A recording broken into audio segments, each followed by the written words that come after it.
বাংলাদেশের রাজনৈতিক কাঠামো আসলে নারী বান্ধব নয়, এবং বাংলাদেশের রাজনৈতিক কাঠামো যদি পরিষ্কার করে বলি ভালো মানুষ বান্ধব নয়। যে বাংলাদেশে নারীদের ভোটটা তৈরি হয়, তাদের সম্মতিটা উৎপাদন হয় একরকম, তার স্বামী কোন দলকে সাপোর্ট করেন, তার বাবা কোন দলকে সাপোর্ট করেন, তার শ্বশুর কোন দলকে সাপোর্ট করেন, এটার ভিত্তিতে তার ভোট ব্যাংকটা আসলে রেডি হয়।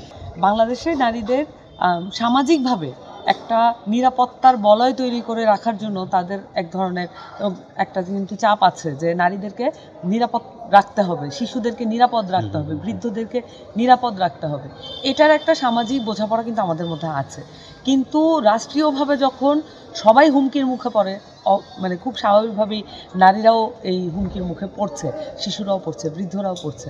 কিন্তু আমাদের জায়গা থেকে আমরা দেখছি যে নারীদেরকে এখানে একটা বলয় তৈরি হয়েছে, ঢাকা কেন্দ্রিক এলিট নারীবাদের একটা বলয় তৈরি হয়েছে, যেই বলয়টা দিয়ে আসলে নারীদেরকে দেখার দৃষ্টিভঙ্গি তৈরি করা হয়, নারীদেরকে দেখার হেজিমনিটা তৈরি করা হয়। কিন্তু আমরা এটার বিপক্ষে। আমরা মনে করি যে প্রান্তিক নারীদের যে সক্ষমতা আছে, তাদের নিজস্বতা আছে, তাদের কিছু নিজস্ব দক্ষতা আছে। যেমন একজন নারী যিনি ধরেন পাবনার একটা প্রত্যন্ত গ্রামে গরু পালন করেন, গরু পালন আমাদের অনেক নারীরাই করতে জানেন না, অনেক পুরুষরাও করতে জানেন না, কিন্তু তাদের ওই সক্ষমতা আছে কৃষিকাজ করার, তাদের ওই প্রান্তিক জ্ঞানটা আছে, যে জ্ঞানটা তারা ধারণ করেন। একজন নারী আছেন যিনি অনেক বছর ধরে উনি বাংলাদেশের বীজ কালেক্ট করছেন, সংগ্রহ করছেন, এবং এইভাবে করে কিন্তু বাংলাদেশের যে একদম শিকড়ের জায়গাটা সেটা কিন্তু ধরে রাখছে নারীরাই। এবং কৃষিকাজ বলেন, এখানে বিভিন্ন ধরনের বুনন কার্য, সেই সাথে বিভিন্ন ধরনের সৃজনশীল কর্মকাণ্ডে কিন্তু নারীরা যুক্ত আছেন। আপনারা দেখবেন কামারপাড়ায় গেলে কিন্তু নারীদেরকে বিয়ে করা হয় ওখানে তাদের হাতের কাজের উপর ভিত্তি করে, মানে আপনি এখানে অনেকটা অডিশন দিয়ে তাদেরকে বিবাহের জন্য যোগ্য ধরা হয়। তো সেই জায়গায় কিন্তু নানান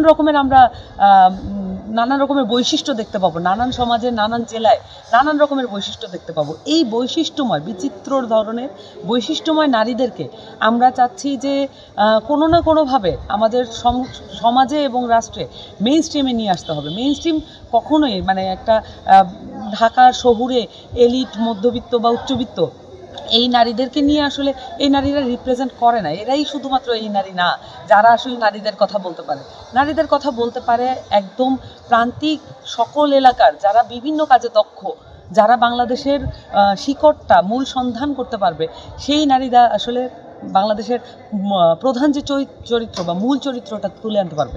আমরা আসলে তাদের কাছে যাওয়ার চেষ্টা করছি। জুলাই অভ্যুত্থানে নারীদের যে ভূমিকা ছিল সেটা ছিল অগ্রসেনানী, এবং তাদের বেরিয়ে আসার সাহস থেকে অনুপ্রাণিত হয়ে অসংখ্য নানান বয়সের পুরুষ কিন্তু অনুপ্রাণিত হয়েছিলেন সে সময়।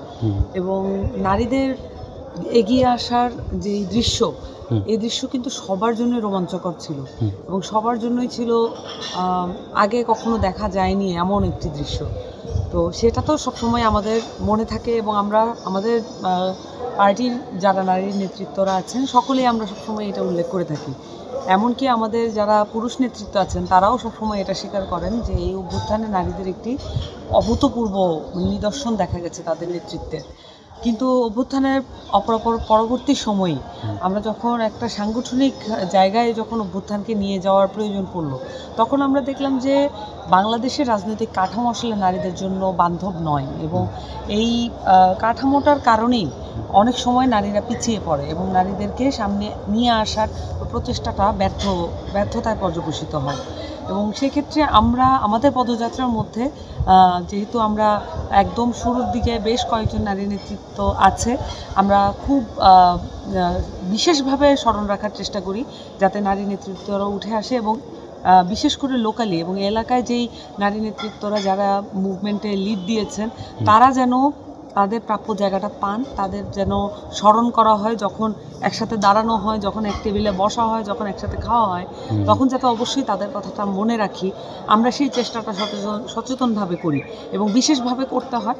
এটার একটা বাস্তবতা আছে, যেটা বললাম যে বাংলাদেশের রাজনৈতিক কাঠামো আসলে নারী বান্ধব নয়, এবং বাংলাদেশের রাজনৈতিক কাঠামো যদি পরিষ্কার করে বলি, ভালো মানুষ বান্ধব নয়।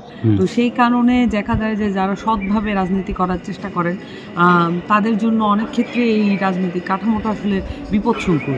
সেই জায়গায় নারীদের জন্য, নারীরা যেহেতু নিজের আবেগ অনুভূতি দিয়ে এবং তাদের সততার জায়গায় এক চুলো ছাড় দিতে রাজি নন, সেই জায়গা থেকে তারা রাজনীতিটা করতে চান, সেই জায়গায় অনেক সময় তাদেরকে হয়তো পিছিয়ে পড়তে হয়। কিন্তু আমরা রাজনৈতিক যে কাঠামো, আমরা বারবারই বলেছি, রাজনৈতিক কাঠামোটা আমরা এমনভাবে পরিবর্তন করতে চাই যাতে করে এটা যে কারোর জন্য, শুধুমাত্র পুরুষ নারী না, এই বাইনারিতে না গিয়েও আমরা যে কোনো জনগোষ্ঠী, যে কোনো জাতিগোষ্ঠী সকলের জন্য একটি ক্যাপাবল মানুষ তৈরি করা, দক্ষ মানুষ তৈরি করে তোলার একটি রাজনৈতিক কাঠামো প্রয়োজন। এই কারণে আমরা নারীদের সাড়াটা আমাদের জন্য বেশি দরকার এবং আমরা নারীদের সাড়াটা বেশি পাচ্ছিও। কারণ অন্য অনেকগুলো পার্টি, বাংলাদেশের বিদ্যমান রাজনৈতিক দলগুলোর মধ্যে কিন্তু নাগরিক পার্টিতে, এনসিপিতে নারী নেতৃত্বের সংখ্যা অনেক বেশি এবং তারা সিদ্ধান্ত গ্রহণের জায়গায় অনেক বেশি ভূমিকা রাখতে সক্ষম। যদিও আমরা এটা মনে করি না যথেষ্ট, আমরা মনে করি না আমরা এটাতে সন্তুষ্টি অর্জন করার মতো কোনো কিছু হয়েছে, তারপর আমরা মনে করি যে এটা বিদ্যমান রাজনৈতিক কাঠামোর মধ্যে এটা যথেষ্ট।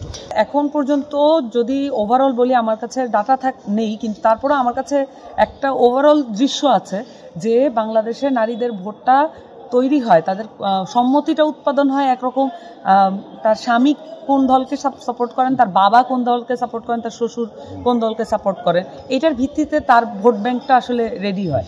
কিন্তু প্রথমত আমরা এটাকে বাংলাদেশের যে জনগোষ্ঠী, এটাকে শুধুমাত্র নির্বাচন কেন্দ্রিক এবং ভোটের জনগোষ্ঠী হিসেবে দেখতে আমরা রাজি নই। আমরা এটাকে একটা রাজনৈতিক জনগোষ্ঠী হিসেবে দেখতে চাচ্ছি।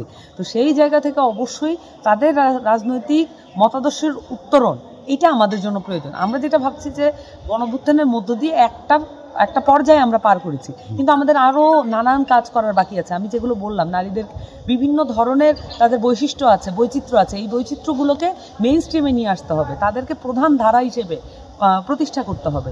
তো নারীদেরকে নিয়ে যেখানে আপনার অর্ধেকের বেশি জনসংখ্যা নারী, তাদেরকে আপনার সৃজনশীল উপায়ে ব্যবহার করা এবং তাদেরকে আসলে রাজনীতিতে মুখ্য করে তোলার জন্য নারীদেরকে এগিয়ে আসতে হবে। এবং সেই সাথে যারা রাজনীতি করছেন পুরুষরা, তারা শুধুমাত্র এটাকে একটা ভোট ব্যাংক, এটা শুধুমাত্র তাদের বাড়ির কর্তা পুরুষটাকে কনভিন্স করতে পারলেই, তার সম্মতি আদায় করতে পারলেই নারীর ভোটটা পাওয়া যাবে, আমার মনে হয় না বাংলাদেশে এটা খুব আর সম্ভব হবে। এইটা একটা পট পরিবর্তন ঘটে গেছে, কারণ আমাদের দেশের মায়েরা তো গণঅভ্যুত্থানে নিজেদের বাচ্চাদেরকে নামিয়ে দিয়েছেন এবং তারা নিজেরাও নেমেছেন এবং অনেক মা কিন্তু, মানে কয়েকজন মা কিন্তু শহীদও হয়েছেন এর মধ্যে। তো এই মায়েদের একটা রাজনৈতিক উত্তরণ কিন্তু ঘটে গেছে। তো এটাকে আর পিছনে ফিরিয়ে নেওয়ার চেষ্টা করে লাভ হবে না, বরঞ্চ আমাদেরকে দেখতে হবে যে এই যে রাজনৈতিক উত্তরণটা আমরা সামনের দিনে কিভাবে গণতান্ত্রিক উপায়ে এটাকে ব্যবহার করতে পারি।